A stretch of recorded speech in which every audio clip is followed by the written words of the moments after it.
अपना साइंस में chapter number 7 चल रहा था, उसमें हमने जो परमाणु सिद्धांत थे वो कंप्लीट पढ़ लिए थे। तो आज के हम इस वीडियो में जो अपना सेकंड पार्ट था आवर्त सारणी, उसके बारे में हम पढ़ते हैं। तो आज का अपना टॉपिक रहेगा आवर्त सारणी, पीरियोडिक टेबल। सबसे पहले बात करें कि पीरियोडिक टेबल क्या होती है, आवर्त सारणी होती क्या है। तो आवर्त सारणी के अंतर्गत क्या करेंगे, जो जितने भी तत्व ज्ञात हैं उन सभी ज्ञात तत्वों को हम क्या करेंगे, सारणीबद्ध तरीके से जो समान गुण रखने वाले जो तत्व हैं उनको एक ही वर्ग में रखेंगे, यानी एक ही ग्रुप में रखेंगे। ठीक है, आवर्त सारणी किसे कहेंगे, सभी ज्ञात तत्वों को सारणीबद्ध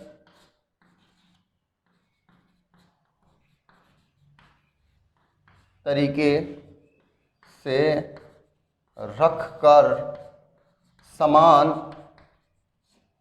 गुणधर्म, गुणधर्म का मतलब भौतिक गुण और रासायनिक गुणधर्म, यानी फिजिकल प्रॉपर्टीज और केमिकल प्रॉपर्टीज के अकॉर्डिंग तरीके से रखकर समान गुणधर्म, गुणधर्म का मतलब हो गया भौतिक गुण होंगे वह रासायनिक गुणधर्म भी होंगे,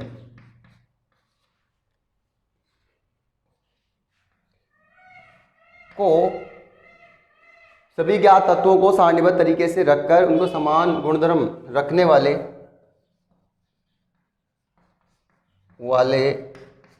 तत्वों को एक ही वर्ग में रखना क्या कहलाता है, पीरियोडिक टेबल कहलाता है। रखना आवर्त सारणी, आवर्त सारणी कहलाती है। अब बात करते हैं कि समान गुण रखने वाले तत्वों को हम एक ही ग्रुप में क्यों रख रहे हैं, एक ही वर्ग में क्यों रख रहे हैं, कि ऐसी क्या वजह है जिसकी वजह से समान जो प्रॉपर्टी रख रहे हैं जो तत्व, उनको एक ही ग्रुप में क्यों रखा गया है। उनका कारण है कि हम इन्हें बांट क्यों रहे हैं। बांट इसलिए रहे हैं कि हम बात करें जैसे वर्गीकरण की आवश्यकता की टॉपिक डाल के बता देते हैं आपको, वर्गीकरण की आवश्यकता, यानी इनको जो समान गुणधर्म रख रहे हैं उनको एक ही ग्रुप में रखने की क्या नौबत आई। बात करें कि अपने इस नेचर में इतने एलिमेंट्स हैं कि उनको जो इनके भौतिक गुण और रासायनिक गुणधर्म हैं उनको याद रखना बहुत ही डिफिकल्ट है। जैसे बात करें 1800 ईस्वी में बात करें तो लगभग 31 तत्वों की खोज हुई थी और 1865 तक लगभग 65 तत्वों की खोज हो गई थी। और वर्तमान समय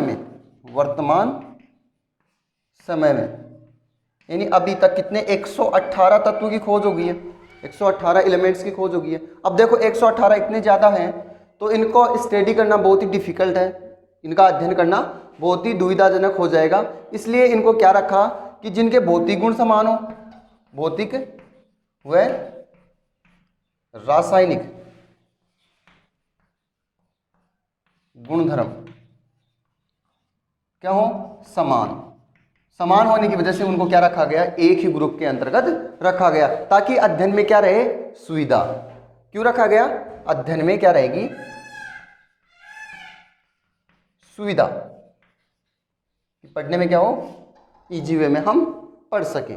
ठीक है, तत्वों को बांटने की आवश्यकता क्यों हुई कि बात करें 1800 ईस्वी में तो 31 तत्वों की खोज हो गई थी और 1865 में 65 तत्वों की खोज होगी और वर्तमान समय में लगभग 118 तत्वों की खोज हो चुकी है। अब क्या करें, 118 बहुत ज़्यादा है, इसलिए इनके भौतिक गुण और रासायनिक गुणधर्म जो समान रख रहे हैं उनको क्या रखा गया, एक ही ग्रुप में रखा गया ताकि अध्ययन में क्या हो, सुविधाजनक। बात करें 118 में, 118 में जो 92 तत्व होते हैं, 1 से लेकर 92 तक, वो क्या होते हैं, प्रकृति में पाए जाते हैं, प्रकृति में मौजूद हैं ये। तो इसके ऊपर जो एलिमेंट्स हैं, इससे बाद में जो तत्वों की खोज की है वो प्रयोगशाला में की गई है, 92 से ऊपर के, 92 से अधिक एटॉमिक नंबर वाले तत्वों को प्रयोगशाला में, लैब में क्या किया है, आर्टिफिशियल रूप से बनाया गया है, कृत्रिम तरीके से बनाया गया है। और 92 से ऊपर के, जैसे 93, 94, मतलब 118 है, तो 93 से लेके मैं लिख लेता हूं 93 से 118, ये जो एटॉमिक नंबर वाले तत्व हैं उनको आर्टिफिशियल रूप से लैब में बनाया गया है। और इन जो तत्वों को बोलते हैं पैरा यूरेनियम तत्व। क्या बोलते हैं, ये जो लैब में बनाए गए हैं एलिमेंट्स, इनको बोलते हैं पैरा यूरेनियम तत्व। पैरा यूरेनियम एलिमेंट्स इनको बोलते हैं। यहाँ पर एक चीज़ और ध्यान रख लेना कि 92 नंबर पर कौन सा एटम आता है, कौन सा तत्व आता है, उसका ध्यान रखना। 92 नंबर पे आता है, कहाँ रखा जाए, यहाँ रख देता हूँ। 92 नंबर पे आता है यूरेनियम। यू क्या होता है इसका प्रतीक, यूरेनियम। ठीक है, तो पता चल जाएगा। नेचर में 118 है, 92 प्रकृति में मौजूद है, उससे ऊपर के जो भी तत्व हैं उनको लैब में बना रखा है आर्टिफिशियल रूप से, और उनको बोलते हैं पैरा यूरेनियम तत्व। 92 नंबर पे क्या आता है, यूरेनियम आता है।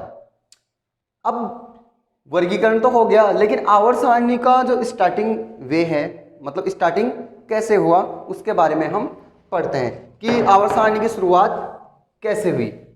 आवर्त सारणी की शुरुआत में तो लगभग कई वैज्ञानिकों ने अपने प्रयास किए हैं, लेकिन जो मुख्य जो साइंटिस्ट हैं जिन्होंने आवर्त सारणी को बनाने में अपनी भूमिका निभाई है, उनके बारे में हम पढ़ते हैं। सबसे पहले पढ़ेंगे डोबेराइनर का त्रिक नियम। सबसे पहले कौन सा पढ़ेंगे, डोबेराइनर का त्रिक नियम। नाम से पता चल रहा होगा कि डोबेराइनर क्या है, एक साइंटिस्ट हैं और उन्होंने त्रिक का मतलब हो गया तीन तीन के पेयर बनाए, जोड़े बनाए। क्या किए, त्रिक का मतलब क्या हो गया,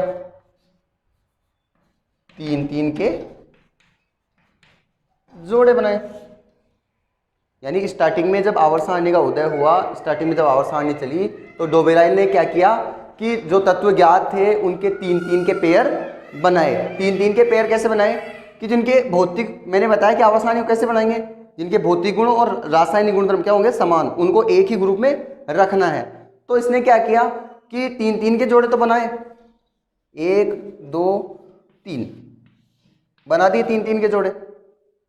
कैसे बनाए कि पहले और तीसरे तत्व के जो गुणधर्म हैं, पहले तत्व सॉरी जो दूसरे तत्व के जो गुणधर्म हैं वो पहले और तीसरे तत्व के क्या होते थे, औसत।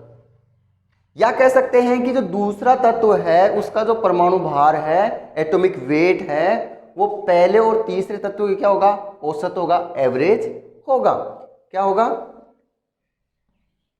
दूसरे तत्व के गुणधर्म, गुणधर्म में क्या बताओगे, भौतिक और रासायनिक गुणधर्म, फिजिकल और केमिकल प्रॉपर्टीज। गुणधर्म, दूसरे तत्व के गुणधर्म पहले व तीसरे तत्व के औसत थे। क्या थे, औसत। भौतिक गुण, भौतिक और रासायनिक गुणधर्म भी औसत थे। या दूसरी बात क्या बताओगे आप कि दूसरे तत्व का परमाणु भार पहले और तीसरे तत्व क्या था, औसत था, एवरेज था। इस चीज को हम अभी आगे देखते हैं। दूसरे तत्व का परमाणु भार पहले व तीसरे तत्व के औसत था, एवरेज था। ठीक है, जैसे एग्जाम्पल के तौर पर बात करें,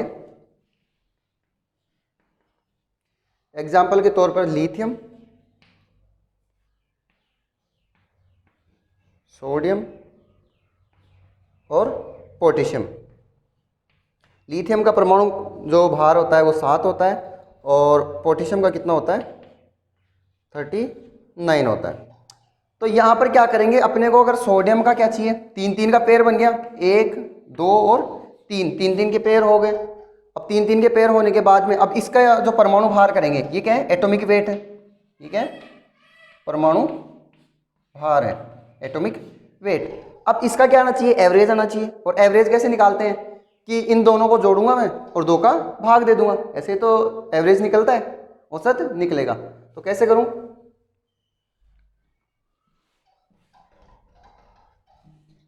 7 प्लस 39/2 कितने हो गए, 6 46/2 कितना आया 23। यानी कि जो सोडियम है, सोडियम का जो एटॉमिक वेट है, परमाणु भार है, वो कितना आ जाएगा 23। तो हो गया ना एक ग्रुप, एक पेयर बन गया, एक त्रिक बन गया। कैसे बना कि लिथियम का परमाणु भार 7 और पोटेशियम का 39, तो बीच में कौन आ गया, सोडियम, तो सोडियम का क्या हो गया 23, एवरेज आ गया दोनों का। ठीक है, नेक्स्ट देखो,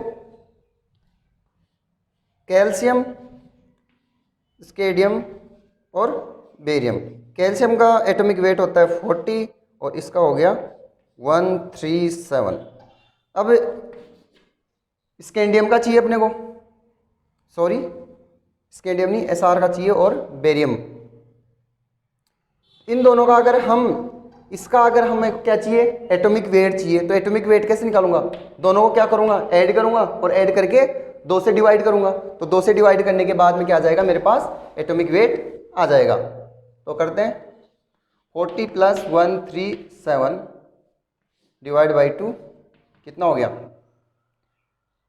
771 डिवाइड 2 कितना आएगा 8 और 8 पॉइंट कुछ आएगा। तो इसका जो एटॉमिक वेट है वो कितना हो जाएगा 88। तो एवरेज आ गया ना इसका। तो ये क्या हो गया, दूसरा पेयर बनाया, ये तो पहला पेयर हो गया और ये दूसरा पेयर हो गया। नेक्स्ट पेयर देखो,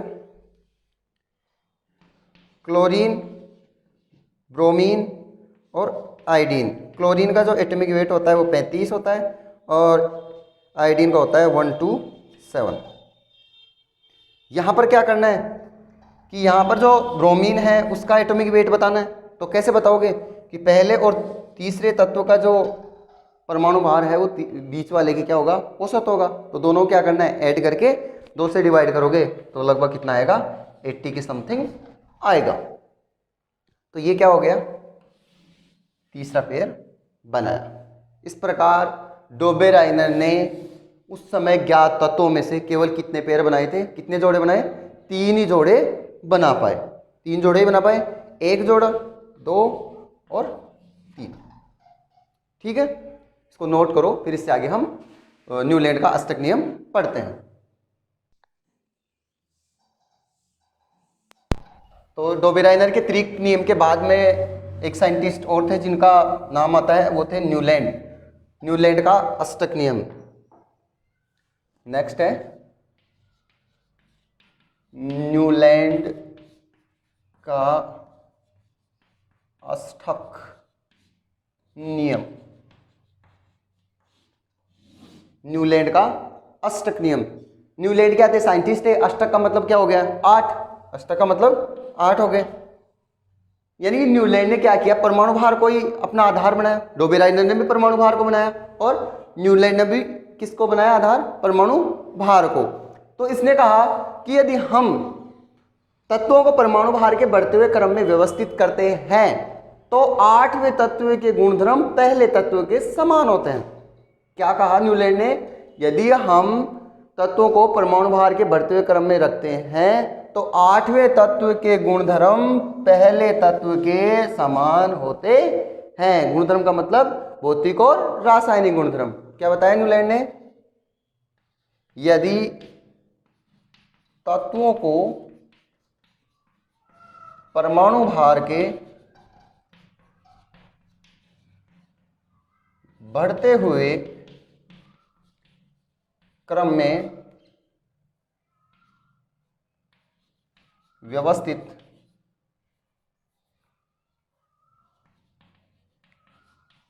व्यवस्थित करते हैं तो आठवें तत्व के गुणधर्म पहले तत्व के क्या होते हैं, समान होते हैं। कैसे? जैसे संगीत में जो आठवां स्वर होता है वो पहले स्वर के समान होता है। स्वर कौन से होते हैं? जैसे उसने क्या बताया, स्वर स्वर में कौन से होते हैं? जैसे सा, रे, गा, मा, पा, धा, नी और सा। वापस आ गया। देखो 1 2 3 4 5 6 7 और ये आठवां आ गया। और आठवां क्या हो रहा है? फर्स्ट के समान ही तो आ रहा है। तो ये बात किसने बताई थी? न्यूलैंड ने। न्यूलैंड ने कहा था कि परमाणु भार के बढ़ते हुए क्रम में जैसे स्वर होते हैं वैसे हम अगर तत्वों को व्यवस्थित करें तो जैसे स्वर में आठवां स्वर पहले के समान आता है, उसी प्रकार पहले आठवें तत्व के गुणधर्म पहले तत्व के समान ही होंगे। जैसे उसने कैसे व्यवस्थित किया कि हाइड्रोजन की तो उस समय खोज हुई नहीं थी, क्योंकि हाइड्रोजन क्या होता है? हल्का तत्व था, उसकी खोज बाद में हुई थी। तो हीलियम की भी नहीं हुई, जो अक्रिय गैसें थी, अक्रिय गैसों के समूह की जो खोज है वो भी बाद में हुई थी मेंडलीव के समय। जो उसने भी क्या की थी, जो अपनी पीरियोडिक टेबल बना दी थी उसके बाद में ही खोज हुई थी, क्योंकि वो किसी से क्रिया नहीं करती थी। तो कहाँ से स्टार्ट किया उसने? लिथियम से। Lithium, beryllium, boron, lithium, beryllium, boron, carbon, nitrogen, oxygen, oxygen, fluorine. अब नियोन नहीं आएगा क्योंकि नियोन क्या थे? अक्रिय गैस थी, इसलिए खोज नहीं हुई थी। कितने हो गए? 1 2 3 4 5 6 7। तो आठवां जो आएगा वो कहाँ आएगा? नीचे आएगा। ऑक्सीजन, फ्लोरीन, नियोन, फिर आएगा सोडियम आएगा। सोडियम, फिर magnesium, aluminium, silicon, phosphorus, sulphur, chlorine, argon फिर नहीं आएगा। आर्गन के बाद में पोटेशियम और कैल्शियम। कहाँ तक व्यवस्थित किया इसने? कैल्शियम कितने नंबर पे आता है? 20। एटॉमिक नंबर कितना होता है? 20 होता है इसका। ठीक है, तो यहाँ तक कि कैल्शियम तक ही ये अपना नियम लागू कर सका, यानी कि न्यूलैंड ने आवर्त सारणी कहाँ तक बना पाया? सिर्फ कैल्शियम तक ही लागू कर सका। ठीक है, उसके बाद में ये नोट करो, इसके बाद में पढ़ते हैं हम मेंडलीव की आवर्त सारणी। तो न्यूलैंड के अष्टक नियम के बाद में जो अपना मुख्य टॉपिक है मेंडलीव की आवर्त सारणी, उसके बारे में हम पढ़ते हैं। जो आवर्त सारणी के जन्मदाता हैं वो किसे कहते हैं? मेंडलीव को ही कहते हैं। अब पढ़ेंगे हम मेंडलीव की आवर्त सारणी। फादर ऑफ पीरियोडिक टेबल किसको कहते हैं? मेंडलीव को कहते हैं आवर्त सारणी के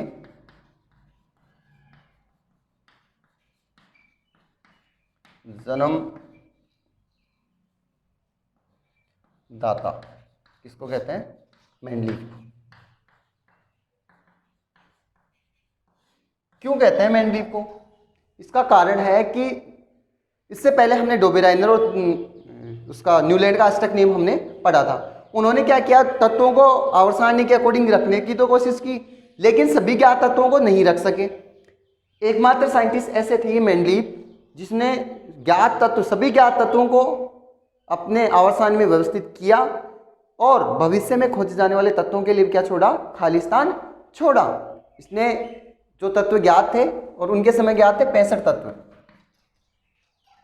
ठीक है, इनके समय ज्ञात तत्व कितने थे? ज्ञात तत्व लगभग 65 तत्वों की ही खोज थी और इन 65 के 65 तत्वों को उसने अपने आवर्त सारणी में व्यवस्थित कर दिया और भविष्य में खोजे जाने वाले तत्वों के लिए खाली स्थान छोड़ा, ताकि भविष्य में जो भी तत्व खोज हो उनको इसमें व्यवस्थित किया जाए। मेंडलीव ने भी अपनी आवर्त सारणी में आधार किसको बनाया? एटॉमिक वेट को ही बनाया, परमाणु भार। ठीक है, सबसे इंपॉर्टेंट बात जो इसकी पूछता है, नियम। मेंडलीव की आवर्त सारणी का नियम क्या था, क्योंकि इसने आधार क्या बनाया, परमाणु भार। तो मेंडलीव की आवर्त सारणी का नियम था कि तत्वों के भौतिक और रासायनिक गुणधर्म उनके परमाणु भार के आवर्ती फलन होते हैं। किस पर निर्भर करेंगे, गुणधर्म परमाणु भार पर। तो नियम क्या लिखोगे, तत्वों के भौतिक व रासायनिक गुणधर्म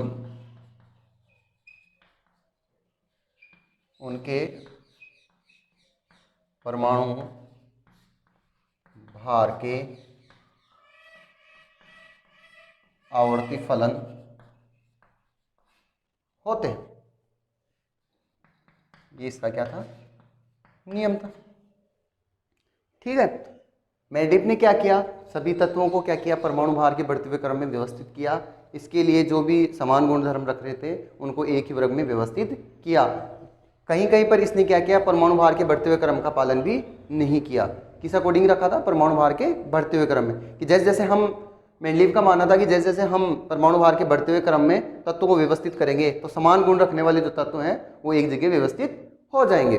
इसके लिए इन्होंने अपनी आवर्त सारणी में उनको ऊर्ध्वाधर पंक्तियों में और इसने क्या किया, अपनी आवर्त सारणी को आवर्त सारणी को 37 पंक्तियों में बांटा, 37 पंक्तियों में, और ऊर्ध्वाधर स्तंभों में,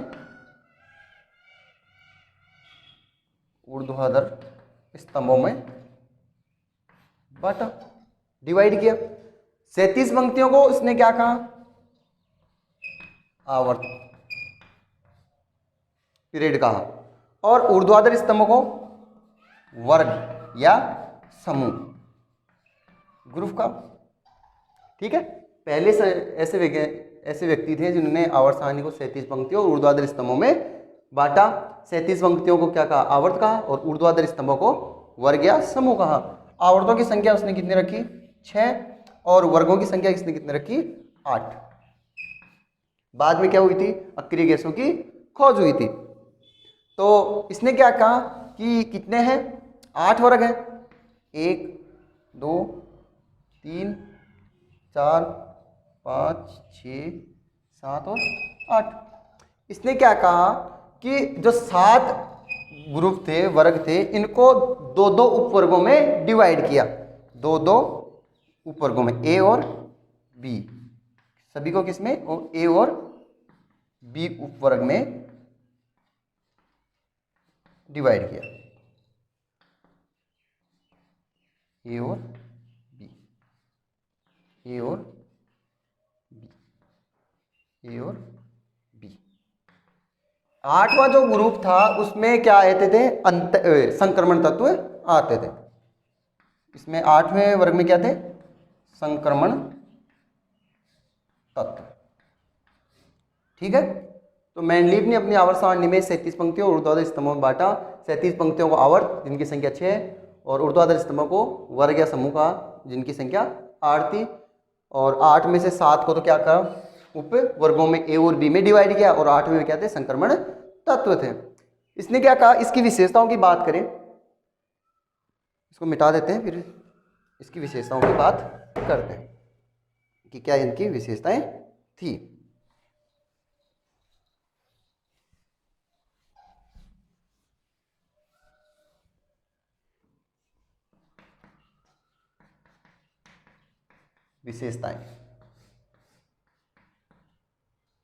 विशेषताएं भी क्या करता है, एग्जाम में पूछता है। तो एग्जाम में की दृष्टि से एक तो इसका नियम हो गया और एक इसकी विशेषता होगी। तो विशेषताओं में क्या करेंगे कि इसने क्या कहा कि सभी जो तत्व थे जो जिनके भौतिक और रासायनिक गुणधर्म समान थे उनको एक जगह व्यवस्थित करने किया। तो पहली विशेषता क्या हो जाएगी, सभी ज्ञात तत्वों को समान गुणधर्मों के आधार पर एक ही वर्ग में रखा। अब एक ही वर्ग में रख दिया तो इसलिए अध्ययन में सुविधाजनक होगा, तो दूसरी इसकी क्या होगी, अध्ययन में सुविधाजनक हो गया। अध्ययन में सुविधाजनक वह सरल हो गया। ठीक है। और जो मुख्य इसकी जो विशेषता है वो ये है कि भविष्य में खोज जाने वाले तत्वों के लिए क्या छोड़ा था इसने, खाली स्थान छोड़ा था। भविष्य में खोजे जाने वाले तत्वों के लिए खाली स्थान छोड़ा। इससे ये फायदा हुआ कि तत्वों को खोज करने के लिए वैज्ञानिकों को जिज्ञासा मिली कि मेंडलीव ने क्या छोड़ा है, भविष्य में खोज जाने तत्वों के लिए खाली स्थान छोड़ा है। इससे ये हुआ कि इस नेचर में और भी तत्व खोजे जा सकते हैं, इसलिए तत्वों की खोज करने में व्यक्ति आगे आए। और उसके बाद में जो अक्रिय गैसें थी उनकी खोज हुई। मेंडलीव ने क्या किया, उनको अक्रिय गैसों को अपनी आवर्त सारणी में बिगड़ छेड़छाड़ के ही एक अलग ही ग्रुप में रख दिया, अलग स्थान पे रख दिया, ताकि आवर्त सारणी में कोई प्रॉब्लम न हो। और अक्रिय गैसें थी तो अक्रिय गैसों को तो अलग रखना था, क्योंकि वो किसी क्रिया नहीं करती थी। जैसे उसने क्या छोड़ा खाली स्थान के रूप में, जैसे एक का सिलिकॉन के नाम से, एक का सिलिकॉन के नाम से छोड़ा, एक का एल्यूमिनियम के नाम से छोड़ा,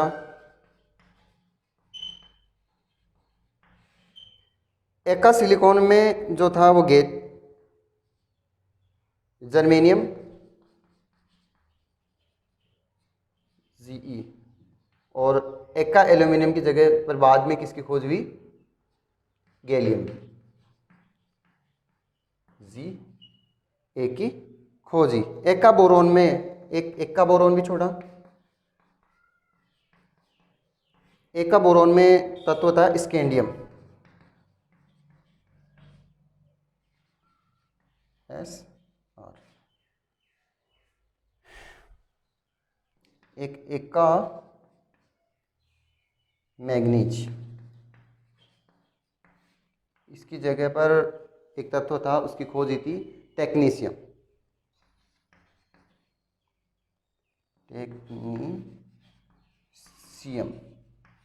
TC। इस प्रकार उन्होंने क्या छोड़ा था, खाली स्थान। क्या क्या लिख के, एक का सिलिकॉन के नाम से छोड़ा तो बाद में जर्मेनियम की खोज हुई तो इसको इसकी जगह रख दिया गया। एक का एल्यूमिनियम नाम से रखा, खाली जगह छोड़ी थी उसमें गैलियम को रखा। एक का बोरोन के नाम से जो जगह छोड़ी उसमें स्कैंडियम को छोड़ा रखा, और एक का मैग्नीज के नाम से जगह छोड़ी उसमें टेक्नीशियम को रखा। ठीक है। इस प्रकार इनकी क्या थी, ये विशेषता थी। तो नोट कर लो एक बारी, फिर इसके बाद में इसकी क्या पढ़ते हैं, कमियां पढ़ते हैं। तो कमियां भी देख लेते हैं।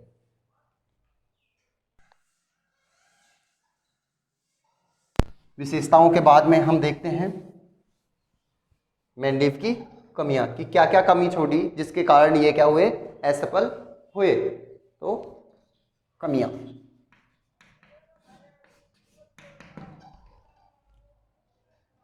इन्होंने बताया था कि परमाणु भार के बढ़ते हुए क्रम में अगर हम तत्वों को रखते हैं तो समान गुणधर्म रखने वाले तत्व एक ही ग्रुप में आते हैं।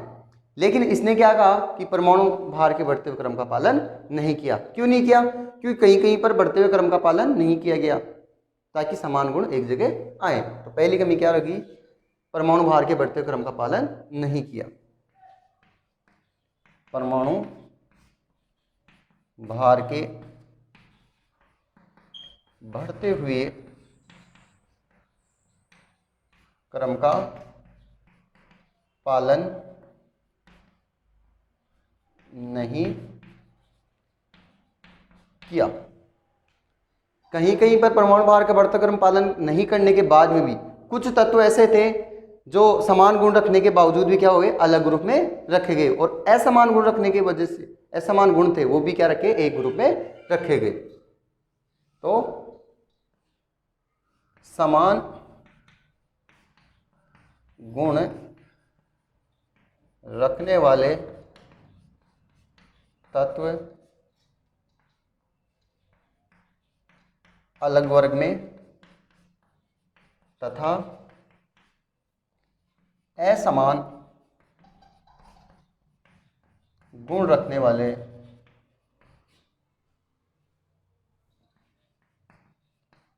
तत्व एक ही वर्ग में रखे। ठीक है। नेक्स्ट, जो हाइड्रोजन है वो हाइड्रोजन को निश्चित स्थान नहीं दे सके।